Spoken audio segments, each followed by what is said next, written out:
They said she was cursed. They said she brought death to any man who looked at her. They said her own father begged the town to take her away before she ruined them all. That was why they dragged her into the center of Laramie, Wyoming, with a rough sack pulled over her head and rope around her wrists like she was a stray animal. The men laughed. The women turned their backs. The preacher did not say a word. But Elias Boone did not laugh. He stood at the edge of the crowd, tall and silent, his broad shoulders wrapped in a heavy buffalo coat, dusted with snow. He had come down from the Bighorn Mountains only to trade pelts and buy flour before winter sealed the passes. He did not come for a bride. Yet there she was. The auction block was nothing more than an old wagon turned sideways in the mud, and a thin man named Clyde Mercer stood on it, waving a paper in his hand like he was selling fine cattle. "Strong back," Clyde shouted. "Young, no sickness, just unfortunate in the face." The crowd chuckled. The girl did not move. Even with the sack covering her head, Elias could see something strange about her posture. She was not bent in shame. She stood straight. Her chin was high beneath the cloth. "How much?" someone called. $10, Clyde barked. $10 and she's yours. You won't have to look at her.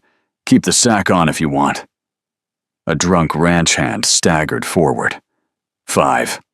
7, another man said. "I need someone to scrub floors." They spoke about her like she was not even there.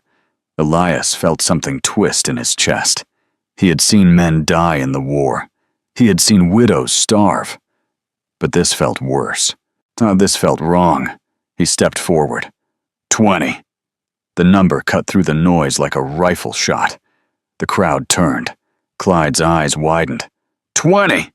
Boone, you sure? You ain't even seen her. "I'm buying her work," Elias said, his voice low and steady. "Not her face." The girl's hands tightened at her sides when he spoke. 30, Elias added, before anyone else could answer. No one topped it. Clyde grinned and grabbed the leather pouch Elias tossed onto the wagon. The coins clinked heavy. "Sold. She's yours, mountain man. Don't come crying when you see what's under that sack."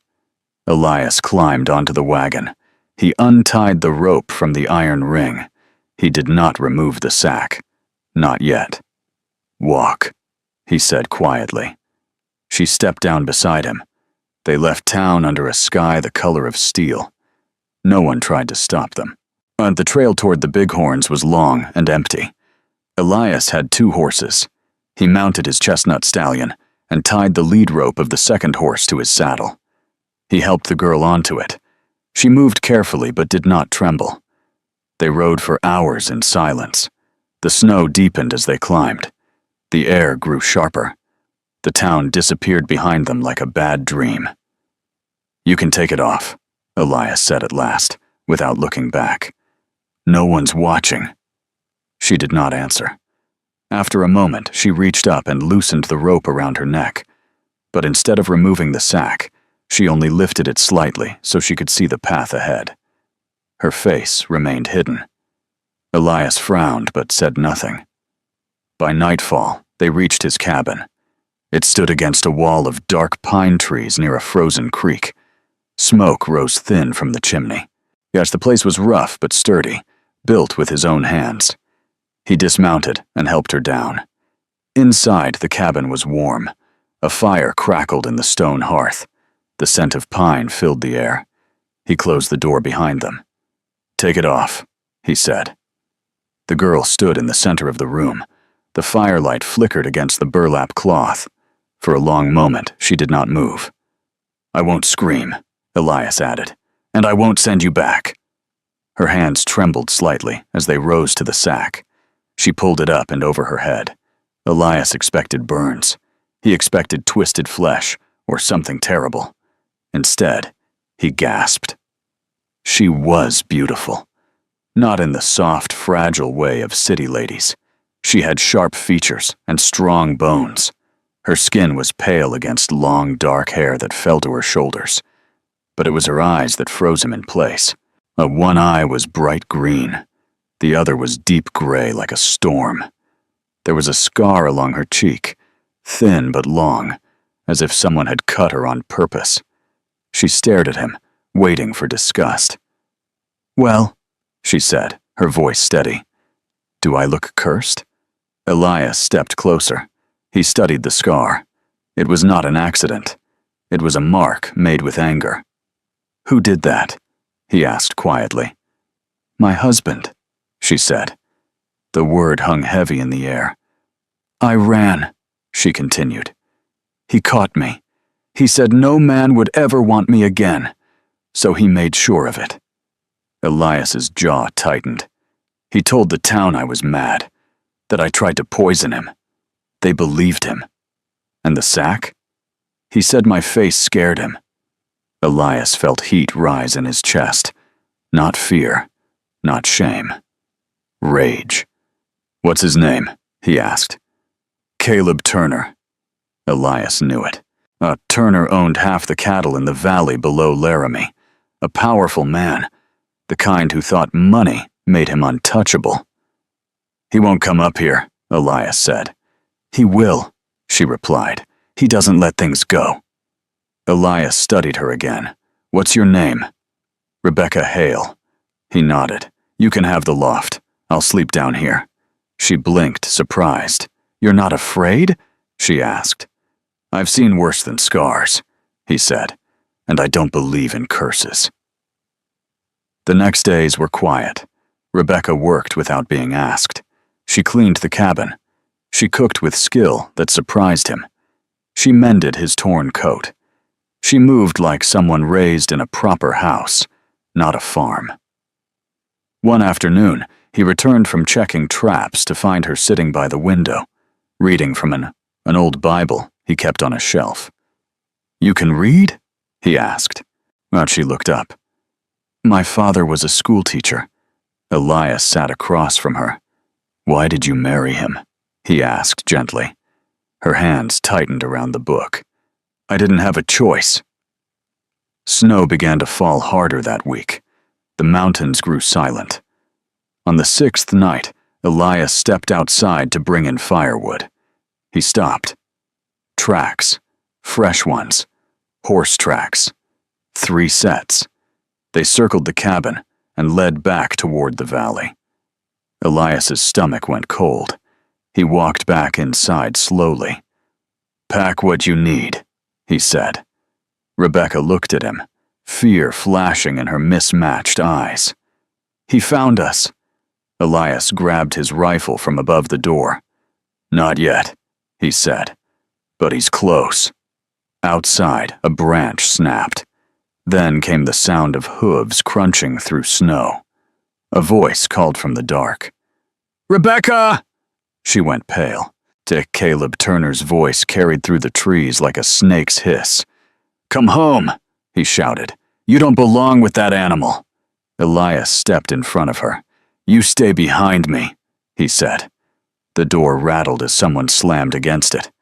"Open up, Boone," Caleb called, "or we burn you out." Rebecca's breathing quickened. Elias looked at her. "You know how to shoot?" he asked. She nodded once. He handed her a spare rifle. The first shot shattered the cabin window. Wood splintered. Smoke and cold air rushed inside. Elias fired back through the door. A man screamed. Rebecca moved to the side wall and aimed toward the shadows near the stable. Another shot rang out. More shouting. Caleb's voice roared in anger. "You think you can keep what's mine?" Rebecca's eyes hardened. "I was never yours," she whispered. Elias glanced at her and saw something fierce rise in her expression. Not fear, not shame. Strength. The door cracked under another heavy blow. Elias reloaded. "They'll try the back," he said. Rebecca ran to the rear window. She steadied her rifle and waited. The latch began to move slowly. Without hesitation, she fired through the wood. A body fell. Silence followed. For a brief second, The snow outside swallowed all sound. Then, Caleb shouted from somewhere near the tree line. "This isn't over!" Elias stepped to the broken window. Through the blowing snow, he saw a figure retreating on horseback. Caleb Turner was not dead. He was retreating. But the look he gave the cabin before vanishing into the storm promised something worse than tonight. Elias shut the door and barred it tight. Rebecca stood shaking now, the rifle still in her hands. He walked to her and gently lowered it. "You did good," he said. She looked at him, tears finally breaking free. "He won't stop." Elias stared into the storm outside. "Then neither will we." The wind howled against the cabin walls. Winter had only just begun. The storm lasted 3 days. Snow buried the cabin halfway to the windows. The world outside turned white and silent. But Elias knew silence in the mountains never meant safety. It meant waiting. Rebecca moved through the cabin with purpose. She did not speak much after the attack. She chopped vegetables with sharp, quick strokes. She kept the fire alive. She cleaned the rifles and laid them side by side on the table. On the second night, Elias woke to the sound of her crying softly in the loft. He sat up on his cot near the door. "Rebecca," he called gently.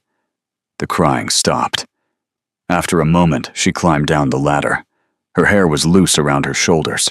The scar on her cheek caught the firelight. "I dreamed he found me again," she said. "Only this time, no one was there to help." Elias stood. He walked to the hearth and added a log. "He's flesh and blood," Elias said. "Not a ghost. And flesh and blood can bleed." Rebecca studied him. You talk like a soldier." "I was," he answered. "Union cavalry. I learned something in the war." "What?" "That fear is loud before a fight. But after the first shot it goes quiet. Then it's just action." She nodded slowly. "You're not afraid of him," she said. "I don't like bullies," Elias replied. On the 4th morning, the storm cleared. The sky was bright and cold. Elias stepped outside to check the tree line. More tracks. Not just 3 this time. 5. They had returned during the storm and watched again. Elias crouched in the snow and studied the marks. The horses were heavy, well fed, not tired. Caleb was serious. He walked back inside. "They're not done," he said. Rebecca's hands froze on the cup she was washing. "How many?" "5 now." She took a breath. "And he won't stop until I'm back in chains." Elias looked around the cabin. "They won't attack in daylight," he said. "They'll wait for dark." Rebecca stood straighter. "Then we don't wait," she said. Elias raised an eyebrow. "We take the fight to him?" She met his eyes. "Yes." The idea hung between them like a spark near dry wood. "Caleb's ranch sits near the lower valley," Rebecca continued. "There's a supply barn at the edge of the property. If that burns, he loses winter feed." Elias studied her carefully. "You want revenge." "I want freedom," she answered. That afternoon, they saddled the horses. The ride down the mountain felt different this time. Rebecca did not sit quiet and hidden. She rode beside Elias, her rifle strapped across her back. They reached the valley near dusk.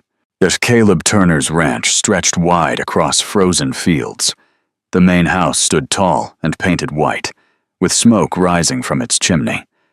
The supply barn sat apart from the rest, stacked high with hay. Elias tied his horse in the trees. "You sure?" he asked. Rebecca nodded. They moved through the snow quietly.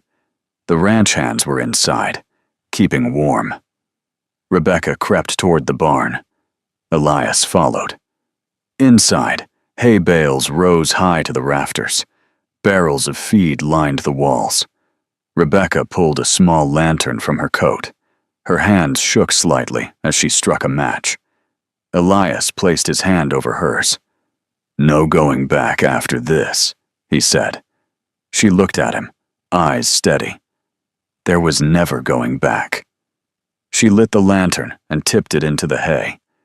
Flames caught slowly at first, then faster, when they slipped back into the trees as smoke began to rise. By the time the ranch hands noticed, the barn was fully ablaze. Men shouted. Buckets of water were thrown uselessly against roaring fire. Caleb Turner stormed out of the house, coat thrown over his shoulders. Elias watched from the shadows as Caleb stared at the burning barn. Even from a distance, Rebecca could see the fury twist his face. He scanned the tree line as if sensing her presence. Rebecca felt a strange calm settle inside her. "He knows," she whispered. "Yes," Elias said, "and now he's angry." "Good." They rode back up the mountain under a sky filled with stars. For 2 days, nothing happened. Then, on the third night, the attack came. It started with fire. A flaming torch struck the stable roof. Elias was outside chopping wood when he saw it. But he ran to the well, shouting for Rebecca. She rushed out with a bucket. More torches flew from the darkness. 5 riders circled the cabin. Caleb's voice cut through the chaos. "You think you can burn my land?" he shouted. "I'll burn your world down." Elias fired toward the riders. One horse screamed and bolted. Rebecca doused the stable roof just as flames began to spread. Gunfire erupted from all sides. Wood splintered. The cabin walls shook under the assault. Elias grabbed Rebecca's arm. "Inside!" he shouted. They retreated through the door as bullets punched through logs. Elias barred the entrance. "They'll rush soon," he said. Rebecca loaded cartridges with quick fingers. "You could leave me," she said suddenly. "If he only wants me." Elias looked at her sharply. "I don't leave people behind." The door burst inward under a heavy blow. A ranch hand charged through the smoke. Rebecca fired. The man fell. Another followed. Got him through the chest. Outside, Caleb roared in frustration. He charged forward himself. Elias saw him through the smoke, rifle raised. 2 shots rang out at the same time. Elias felt heat slice across his side. He staggered, but stayed standing. Caleb's shoulder exploded red. He dropped his rifle but did not fall. Their eyes locked through the broken doorway. Caleb snarled like a wounded animal. "This ends tonight," he growled. He reached for his pistol. Rebecca stepped beside Elias. She raised her rifle calmly. "You already ended it," she said. She fired. Caleb Turner fell backward into the snow. Silence followed, whilst the remaining riders fled into the trees. Elias leaned against the wall, breathing hard. Rebecca walked slowly toward Caleb's body. Snow drifted gently down around him. She stared at the man who had branded her, hunted her, tried to own her. He lay still. No more shouting. No more chains.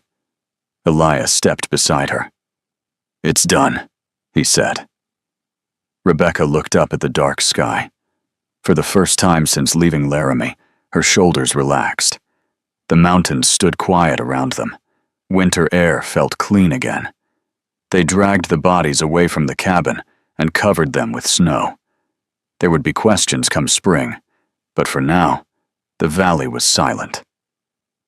That night, Rebecca did not cry in her sleep. She climbed down from the loft before dawn and sat beside Elias at the hearth. "Thank you," she said softly. Elias shook his head. You saved yourself." She reached out and touched the scar on her cheek. "I thought this mark meant I was ruined," she said. Elias looked at her. "It means you survived." The fire crackled between them. Outside, the first light of morning touched the snowy peaks. Winter was still strong, but fear was gone. The valley stayed quiet for a week after Caleb Turner fell in the snow. No riders came up the mountain.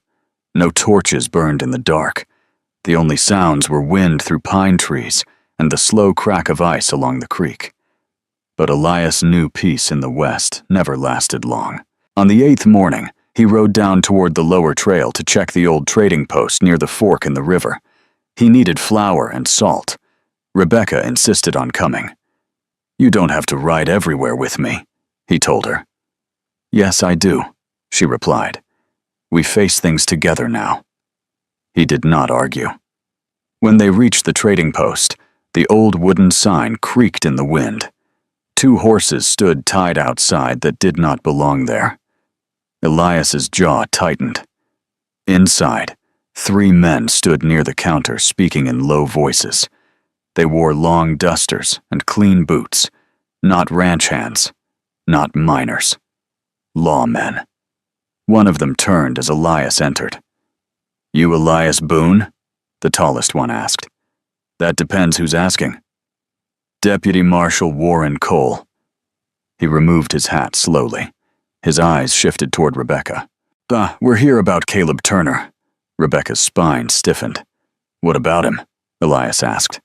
"He was found dead," Cole said. "Shot. Witnesses say you and this woman were seen riding near his property the night his barn burned." Elias did not blink. "Witnesses say a lot of things." Cole studied Rebecca's scar. "You Rebecca Hale?" "Yes." "Caleb Turner was your husband." Rebecca's voice did not shake. "He forced that marriage." Cole crossed his arms. "Maybe so, but he was a powerful man, and powerful men have friends." The room felt tight. "You planning to arrest her?" Elias asked. "That depends," Cole said, "on whether she killed him in self-defense." Rebecca stepped forward. "He broke into our cabin with 5 armed men," she said clearly. "He fired first. I shot back." Cole watched her for a long moment. "You got proof?" Elias met his eyes. "You're welcome to ride up and see the bullet holes in my walls." Cole looked at his 2 deputies. One of them shrugged slightly. "Turner had enemies," the deputy muttered. "Plenty of them." Cole sighed. "Thing is," he said slowly, "when a man like Turner dies, folks look for someone to blame. His brother runs cattle south of Cheyenne. He's already asking questions." Rebecca felt cold creep up her spine. "Let him ask," she said. Cole leaned closer. "He's offering $500 for the woman who killed his brother." Silence fell. Elias's hand rested near his belt. Cole raised both palms slightly. "I ain't here to collect that," he said. "But bounty hunters might be." Rebecca's eyes hardened. "So, what are you saying?" "I'm saying if you stay up on that mountain." "Oh, you better be ready. Men will come." Elias nodded once. "We've been ready." Cole placed his hat back on his head. "I never liked Turner," he admitted. "But the law don't care about feelings. Keep your rifles clean." He stepped aside, letting them leave. The ride back felt heavier than before. Rebecca stared ahead at the rising peaks. "It never ends," she said quietly. "It changes," Elias replied. "That's all." 3 weeks passed. Snow began to soften under early spring sun. The creek cracked and flowed again. Then one afternoon, Rebecca heard it. A single distant gunshot. Elias was checking traps near the ridge. Rebecca grabbed her rifle and ran outside. Another shot echoed. She mounted her horse without thinking and rode toward the sound. Smoke rose faintly near the tree line. She found Elias kneeling behind a fallen log, blood seeping from his left thigh. Across the clearing stood 2 men with rifles, bounty hunters. Elias fired once more, hitting one in the shoulder. The other ducked behind a tree. Rebecca slid off her horse and dropped behind a rock. "You all right?" she shouted. "Still breathing," Elias answered through clenched teeth. The bounty hunter behind the tree yelled out. $500, says she's worth more dead than alive." Rebecca's grip tightened. She moved low and fast through brush, circling wide. The man focused only on Elias. Rebecca came up behind him silently. "Turn around," she said coldly. He spun halfway before she struck him across the head with her rifle stock. He collapsed into the snow. The other bounty hunter fled, dragging his wounded arm, while Rebecca ran to Elias. His leg was bleeding badly. She tore fabric from her skirt and pressed it against the wound. "You came alone," he muttered. "You would have done the same." She helped him back to the cabin slowly. For 2 days, she stayed at his side. She cleaned the wound. She boiled water. She fed him broth. On the second night, as rain tapped against the roof, Elias looked at her from his cot. "You could leave," he said quietly. "Ride east. Take money from Turner's estate. Start fresh." Rebecca shook her head. "I don't want fresh," she said. "I want this." He studied her face. The scar no longer looked like damage. It looked like strength. "You're sure?" he asked. She sat beside him. "They tried to sell me with a sack over my head," she said. "You were the only one who saw me standing straight. I'm not running anymore." Weeks passed. Spring melted the last of the snow. No more bounty hunters came. Word spread quietly that Caleb Turner's death had been ruled self-defense. His brother lost interest when the ranch began falling apart, without Caleb's control. One evening in late May, Rebecca stood outside watching wildflowers bloom near the creek. Elias joined her, walking carefully but stronger each day. "You ever regret it?" she asked. "Buying you?" he said with a faint smile. "Yes." He looked at the mountains glowing gold in sunset light. "I thought I was buying help for winter," he said. "Turns out I was buying trouble." She laughed softly. "Then why keep me?" He met her mismatched eyes. "Because trouble like you makes life worth fighting for." Rebecca felt warmth spread through her chest, and the wind carried the scent of pine and fresh earth. "You know," she said gently, "you never asked me to marry you." Elias blinked. "I figured you'd had enough of that word." She stepped closer. "With the right man, it means something different." He took her hands in his rough ones. "No preacher up here," he said. "We don't need one." Under the open sky of the Bighorn Mountains, with only pine trees and rushing water as witnesses, Elias Boone and Rebecca Hale made a quiet promise. No sacks, no chains, no ownership, only choice. Summer came strong and bright. The cabin stood firm against storms. The valley below healed.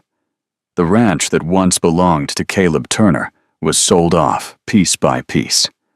One afternoon, a letter arrived from Laramie. The town council formally cleared Rebecca's name. She read it slowly, and then folded it and placed it in the fire. "I don't need their approval," she said. Elias nodded. "You never did." Years later, travelers passing through the mountains would speak of a tall mountain man and a sharp-eyed woman with one green eye and one gray. They said she shot straighter than most men, and that he listened when she spoke. Some swore they once saw her riding bare-faced through town, scar shining in sunlight, daring anyone to call her cursed again. No one did. Elias had bought a rejected bride with a sack on her head. He thought he was rescuing a broken woman, but the truth was different. She had never been broken, and in the end, it was not the mountains that made him strong. It was her.